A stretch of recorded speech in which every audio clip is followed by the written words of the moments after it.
Hey everyone, it's Fitzsticuffs. Thanks for tuning in.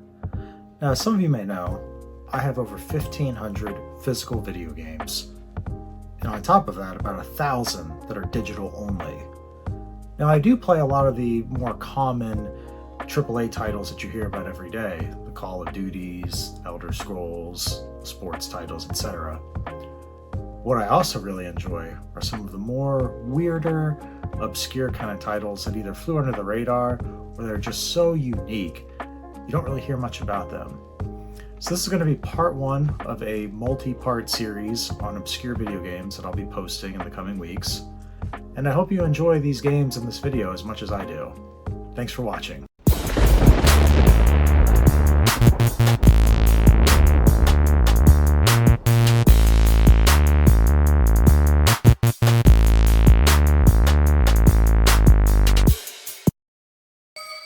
Welcome to the home of the Yamada family. It's summer. Do you like summer?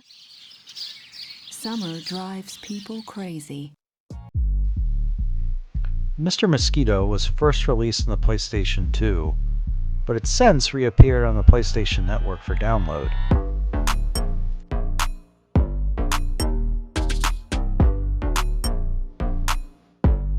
In this game, you play as a mosquito and your objective is to fly around and suck blood out of people without being detected.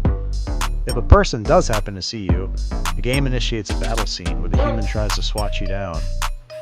Definitely a unique premise for a game, don't you think so?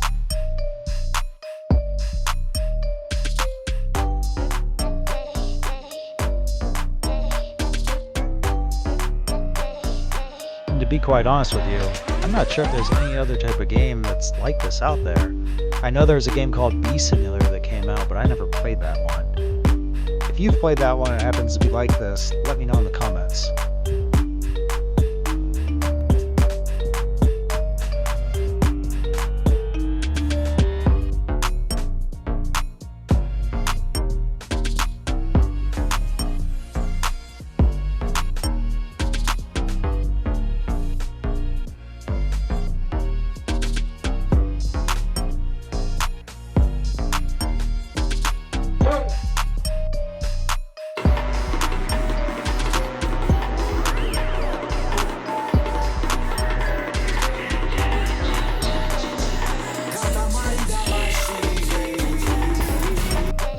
Katamari Damacy is one of those games that's so trippy, you can't help but love it. I mean, look at this. Turtles and birds flying together, a bunch of ducks quacking at you, giraffes and rainbows coming out of mountains. And here you have the king of the cosmos himself playing an acoustic guitar with his Katamari dancing on his knee. Now, I'm not sure how well these games are known to most of the gamers out there, but these games have actually been around for quite a while, with titles on the PlayStation 2, PlayStation Vita, Xbox 360, and Nintendo Switch. The premise of the game is actually kind of wild too. So you're a Katamari, who's the little green guy you see, and his father, the king of the cosmos, accidentally destroyed the universe. So part of what your goal is to take your ball, roll up everything you can in sight, and use that to become future planets. So when you have a completed ball, your father, the king of the cosmos, will take the ball, ingest it, and then basically barf it out as a new star or planet.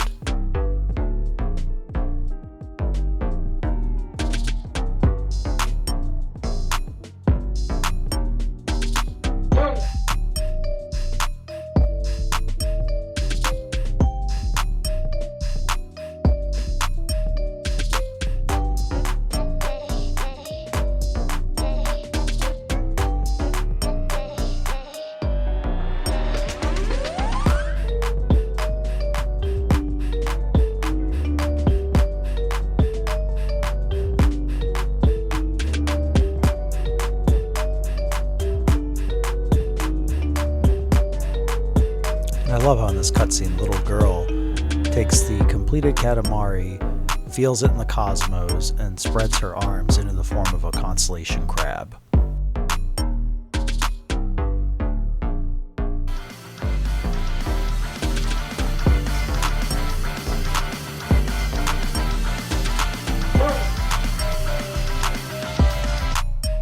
White Crab is a game that was an exclusive to Japan for the longest time.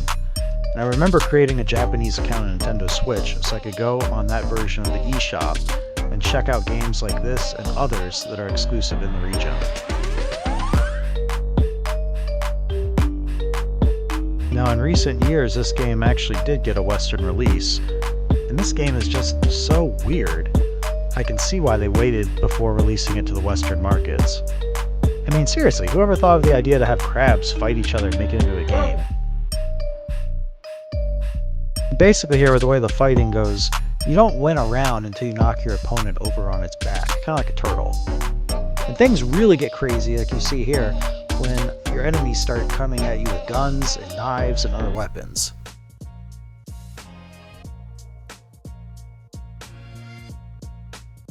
This game is just so over the top, I've never seen anything quite like it before.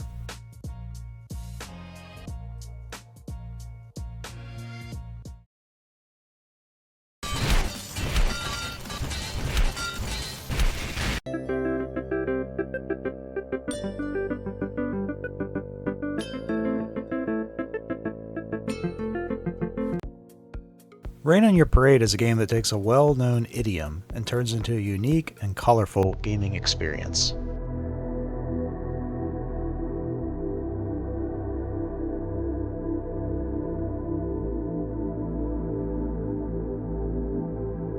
The premise is pretty much what you'd expect based on the title. You control a cloud and move it around various levels, raining on people's birthday parties, weddings, or day at the beach.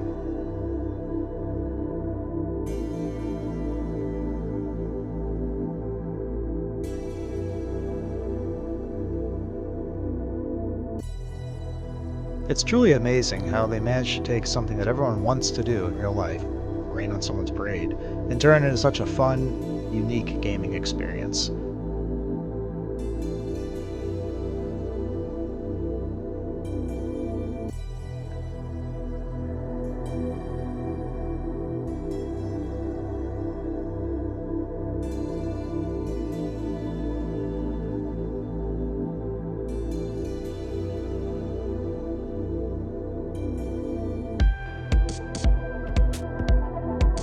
I also really love what they did here with the Metal Gear Solid spoof. I thought that was super creative, especially the codec here that you see them communicating with, and the fact that they just sneak through this compound and not get caught. Really, really fun stuff.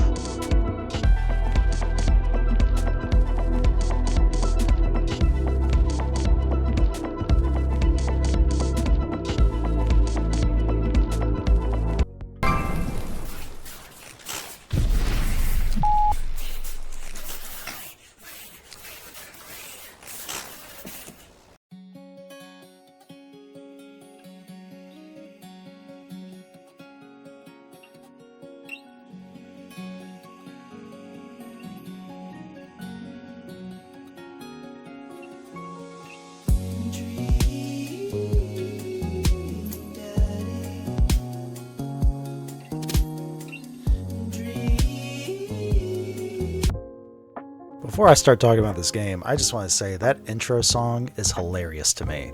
I first discovered this game way back in either 2017 or 2018.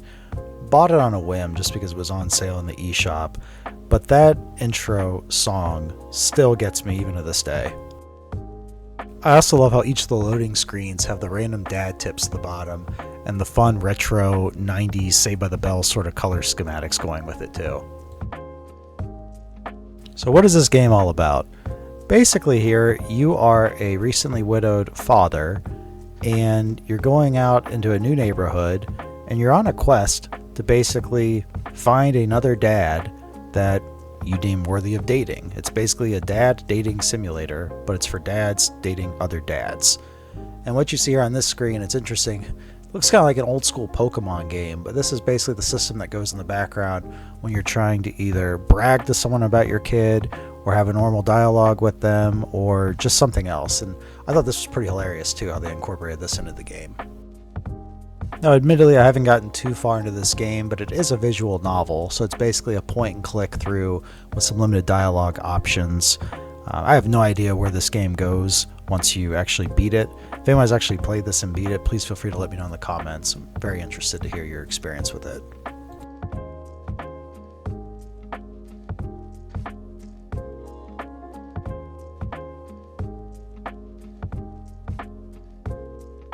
So there we have part 1 of the obscure games.